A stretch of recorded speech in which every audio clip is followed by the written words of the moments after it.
Student. तो आज हम लोग नेक्स्ट क्लास स्टार्ट करने वाले हैं cube root of perfect cube. तो क्यूब रूट निकालना है, हम लोग क्यूब निकाल चुके हैं ऑलरेडी, स्क्वायर निकाल चुके हैं, उसके बाद हम लोग बेस मेथड भी ऑलरेडी कंप्लीट कर चुके हैं। तो अभी हम लोग नया टॉपिक स्टार्ट कर रहे हैं जिसमें हम लोग क्या निकालने वाला है, आज क्यूब रूट निकालने वाला है, ठीक है। और किसका, वो परफेक्ट क्यूब होना चाहिए, ठीक है। तो उस प्रोसेस को सीखने से पहले कुछ इंपॉर्टेंट नोट्स हम लोग को देखना पड़ेगा। क्या क्या, वो बहुत बेसिक सा कॉन्सेप्ट है, मतलब इंपॉर्टेंट नोट्स पे हम लोग का आ जाएगा। एक से लेके हम लोग के पास कुल मिला के 10 डिजिट होता है, तो उस 10 डिजिट लाइक 1 2 3 4 5 इसका अगर हम लोग क्यू करेंगे तो क्या आएगा, ठीक है। तो इधर लिखा हुआ है, इसको तुम लोग को नोट डाउन करना है और क्या करना है, इसको याद रखना है, ठीक। कैसे याद रखना है वो हम बता रहे हैं। एक्चुअली एक का क्यू क्या होता है 1, 2 का क्यू 8, 3 का क्यू 27, उसका 4 का क्यू 64, 5 का क्यू 125, 6 का क्यू 16, सो ऑन, ठीक है। तो इनसे हम लोग को क्या दिख रहा है कि इसका मतलब हो रहा है कि कोई भी नंबर जो होता है इन्हीं सारे डिजिट से बनता है। अच्छा, इस डिजिट से जब बनता है तो मतलब क्या है, उसका यूनिट प्लस डिजिट पे भी यही कुछ रहेगा, ठीक ना। तो अगर किसी नंबर को क्यूब किया जाता है तो मतलब क्या होता है, उस नंबर को क्या करते हैं हम लोग, उसको 3 टाइम्स मल्टीप्लाई करते हैं, हाँ कि ना।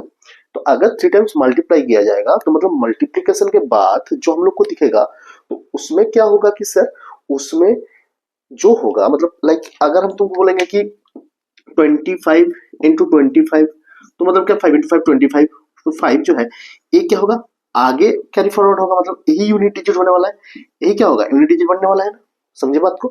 तो मतलब है कि सर अगर यूनिट प्लस का डिजिट का क्यूब भी करेंगे तो भी तक इसके बाद अगर इसका क्यूब करते मतलब क्या होगा, फिर से 25 से मल्टीप्लाई होता, यूनिट प्लस जो रिजल्ट आता उसका 5 आता, उसके साथ इस 25 को जब मल्टीप्लाई करते हैं नेक्स्ट, तो उसके इसमें भी क्या होता, 5 इंटू 5 5 भी आता। तो मतलब अल्टीमेटली रिजल्ट का यूनिट डिजिट में क्या होता, वही जो यूनिट प्लस का डिजिट होता है, मतलब इस 25 में यूनिट प्लस का डिजिट 5 है, ठीक।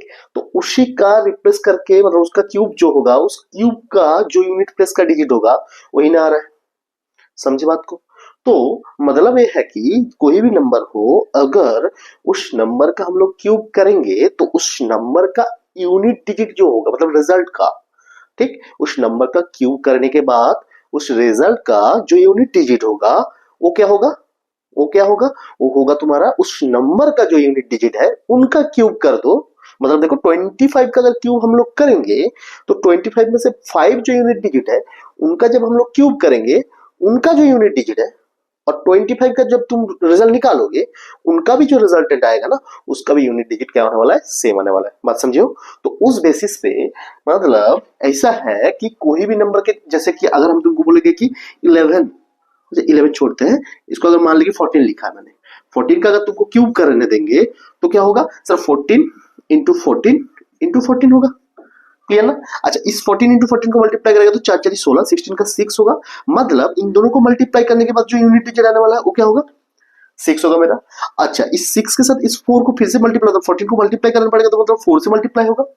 बात समझो, 14 से फिर से मल्टीप्लाई करना होगा, मतलब जो भी नंबर आए इससे उसका यूनिट डिजिट 6 होगा और उसको बाकी मतलब आगे जगह क्या करना होगा, फिर से 14 से मल्टीप्लाई करना होगा। तो 4 और 6 के मल्टीप्लाई करेगा तो कितना हो जाएगा, 24। तो 24 में देख, तो मतलब अल्टीमेटली आंसर जो होगा उसका यूनिट डिजिट क्या होगा, उसका यूनिट डिजिट जो होने वाला वो क्या है, 4 आएगा। तो मतलब है कि सर 4 4 4, इस 4 का क्यूब भी करते तो 64 आता, तो इस 64 का भी जो यूनिट डिजिट है वही यूनिट डिजिट आने वाला है। बात समझो ना।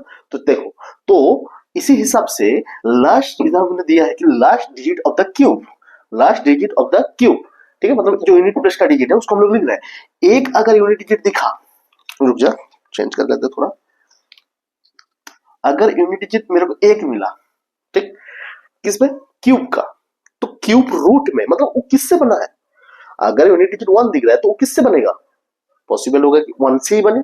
तो यूनिट डिजिट का मतलब last digit of the cube अगर 1 हुआ तो यूनिट डिजिट मतलब वो जो क्यूब रूट निकाल के आएगा ना, जैसे कि देख मतलब हम बता रहे हैं एग्जांपल जब लेंगे तो तब समझ में आ जाएगा। तो लेकिन क्या है कि सर अगर ऐसा हुआ कि क्यूब का यूनिट डिजिट जो है वो 1 है, तो क्यूब रूट का भी यूनिट डिजिट क्या होने वाला है, 1 ही आने वाला है। नेक्स्ट देखो, अगर ऐसा हो कि 8 आया तो उस केस में मतलब यूनिट डिजिट ऑफ द किसका, क्यूब का, अगर 8 हुए तो last digit of the cube roots that should be 2, क्योंकि देख 2 का ही तो क्यूब करेंगे तब ये बनेगा। तो उल्टा इसको भी सोच सकते हैं ना हम लोग। अगर लास्ट में 8 है तो मतलब लास्ट में वो 2 ही था। बात समझो, समझे बात को। क्यूब रूट मतलब क्या होता है, अगर क्यूब रूट मतलब होता है अगर a इंटू ए ऐसा है तो इनमें से एक ए को हम लोग बाहर निकालते हैं, ये होता है। तो सोच कब ए 8 बन सकता है, जब लास्ट में 2 रहेगा तभी 8 हो सकता है ना। चलो नेक्स्ट क्या है कि अगर दिखा हम लोग को 7 तो हम लोग बोलेंगे उसका क्यूब रूट का यूनिट डिजिट होगा, क्या होगा, 3 होगा, ठीक है। नेक्स्ट अगर हम लोग को 4 मिला तो हम लोग बोलेंगे 4 होगा। 6 के लिए सॉरी 5 में 5 मिलेगा 6, 6 में 6 ही होगा, 7 पे 3 हो जाएगा, ठीक है। Last digit of the cube अगर 7 हुआ तो उस केस में उसका क्यूब रूट का यूनिट डिजिट क्या होने वाला है, 3 होने वाला है, ठीक है। नेक्स्ट है कि अगर लास्ट में 8 दिखा तो हम लोग बोलेंगे उसका 2 होगा। अगर 9 दिखा तो हम लोग बोलेंगे 9 होगा। अगर 0 दिखा तो उसमें तो कुछ सोचने वाला बात ही नहीं, क्यूब रूट में भी 0 आने वाला है यूनिट पे, ठीक है। तो देख इसमें जो है अगर 1 हुआ तो 1 ही होता है, 8 हुआ तो उसमें 2 हो जाता है, 8 हुआ तो ठीक, अगर लास्ट डिजिट में 8 हुआ तब 2 होता है। अच्छा ये मैंने गलती लिख दिया, अगर एक 2 होता है तो इस केस में 8 होगा, ठीक है। देख तो मतलब 8 हुआ तो 2 होगा किसका, क्यूब रूट में, और क्यूब में अगर 2 दिखा लास्ट में तो उसका क्यूब रूट में क्या आने वाला है, 8 आने वाला है। मतलब क्या हुआ, इन दोनों का एक लिंक हमको मिला, ठीक है। उसके बाद एक 7 यूनिट डिजिट का क्यूब पे दिखा तो 3 होने वाला है, इसे मैंने इधर गलत लिख दिया, हो जाएगा तुम्हारा 3 दिखा तो 7 होगा। देखो 3 दिखा था, यूनिट डिजिट का 3 है तो 7 होगा, बात समझो। चलो देखो 7 हुआ तो 3 आएगा, 3 आया तो 7 आएगा, ठीक, एक हो गया क्लियर। और नेक्स्ट क्या है, 4 में 4 होता है, 5 में 5 ही होता है, 6 में 6 ही होता है, और 9 में 9 ही होता है, क्लियर है ना, समझे। तो बस इंटरचेंज किस पे होता है, अगर क्यूब का लास्ट डिजिट 8 आया तो इतना हम लोग सोच सकते हैं, वो अगर परफेक्ट क्यूब है, अगर क्यूब का लास्ट डिजिट 8 है तो जो क्यूब रूट आने वाला है, जो क्यूब रूट आने वाला है उसका भी यूनिट डिजिट क्या होने वाला है, अगर 8 आ रहा है क्यूब का रूट, क्यूब का यूनिट डिजिट, तो unit digit of the cube root is 2, ये कंफर्म हम लोग बता सकते हैं, ठीक है ना, बात समझे हो। तो देखो अभी कुछ एग्जाम्पल के साथ उसको और जान लेते हैं अच्छे से, ठीक है। इसको नोट डाउन करना है, इसको याद करना है, हम अभी बता रहे हैं, तुम अगर समझ नहीं पाओगे तो तुमको आगे समझ में आ जाएगा हम एक्चुअल में तुमको क्या बताने जा रहे थे, ठीक है। इसको जल्दी से नोट डाउन करो, हम उसके बाद क्वेश्चन पे आते हैं। हाँ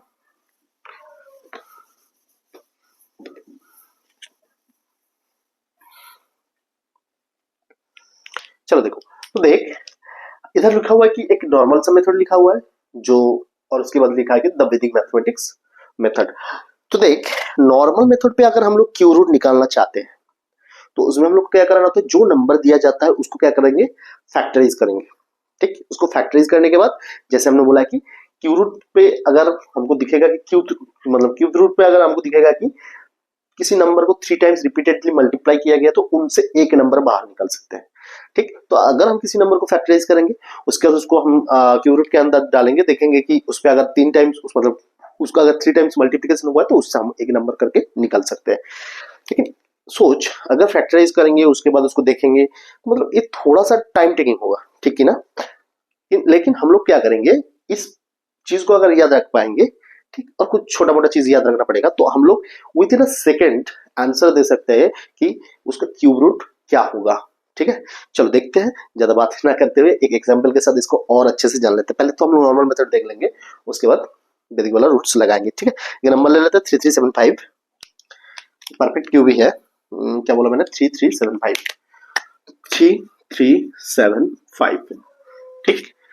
इसमें भी लिख देते हैं 3375, ठीक।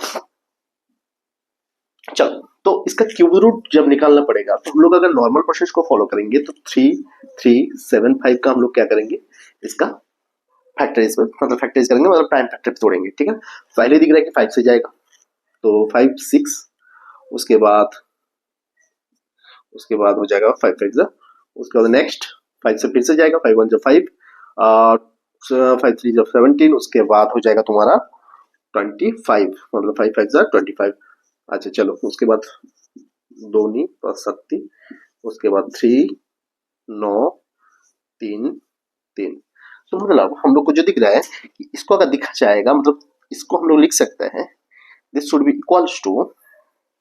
इक्वल्स टू क्या लिख सकते हैं, cube root of 5 into 5 and 3 into 3 clear ना।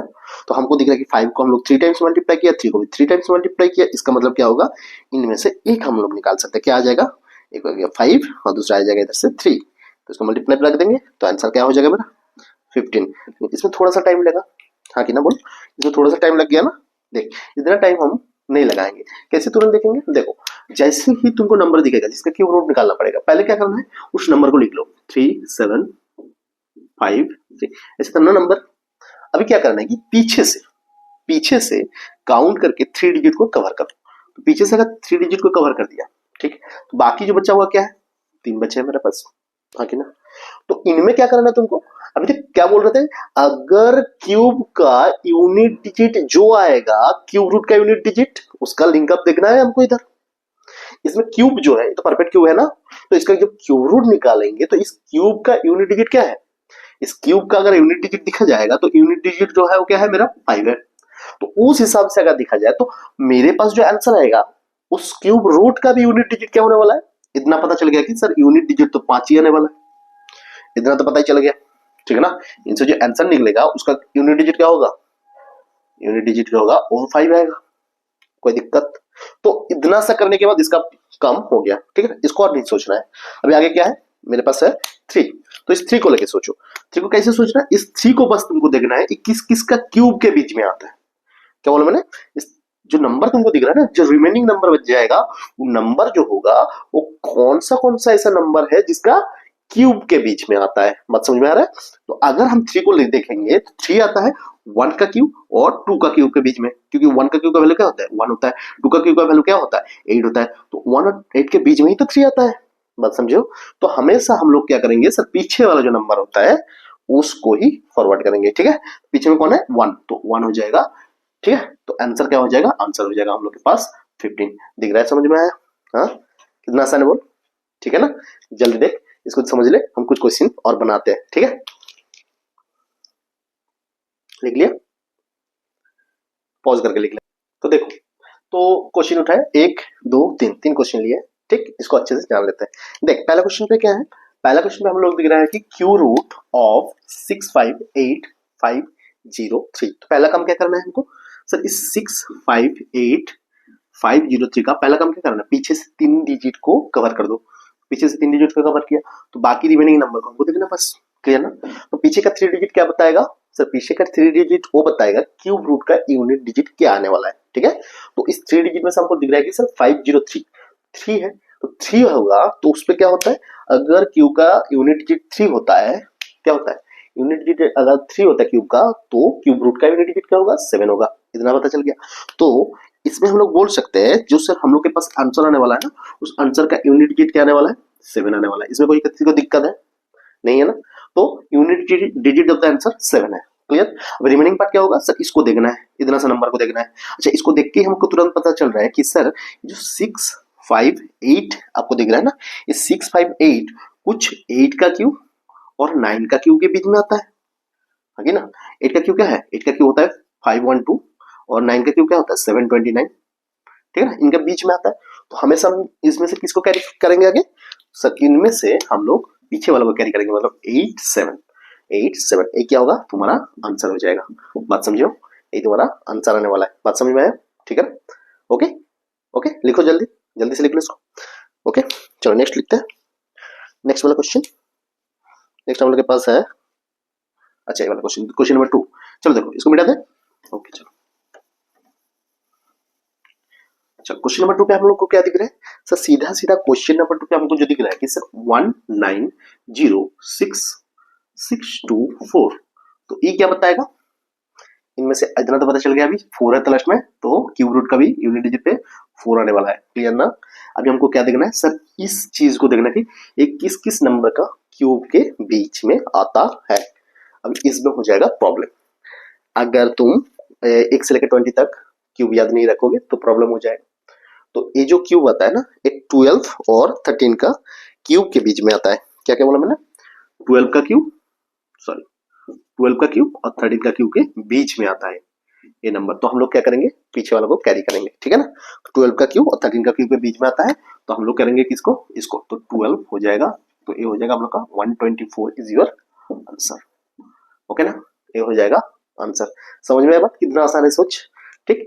लेकिन थोड़ा थोड़ा चीज जो है, सारी चीज उसको याद रखना पड़ेगा, अदरवाइज ये होगा नहीं। नहीं तो तुमको नॉर्मल प्रोसेस, सोच इसको अगर तू फैक्टराइज करता, मतलब कितना लेंदी होता सोच, ठीक। लेकिन अगर तुमको एक छोटा सा बात अगर याद रहेगा कि 12 का क्यूब 13 का क्यूब क्या होता है, हाँ, तो मतलब कितना, मतलब विद इन अ सेकेंड तुम लोग इस प्रॉब्लम को सॉल्व कर सकते हो, ठीक है ना। उम्मीद करते हैं कि ये तुम लोग को समझ में आया है, ठीक है। नेक्स्ट क्लास में हम लोग मिलते हैं square root of a perfect square and square root of a imperfect square के साथ। ओके, आज के लिए इतना ही, ठीक है, टाटा।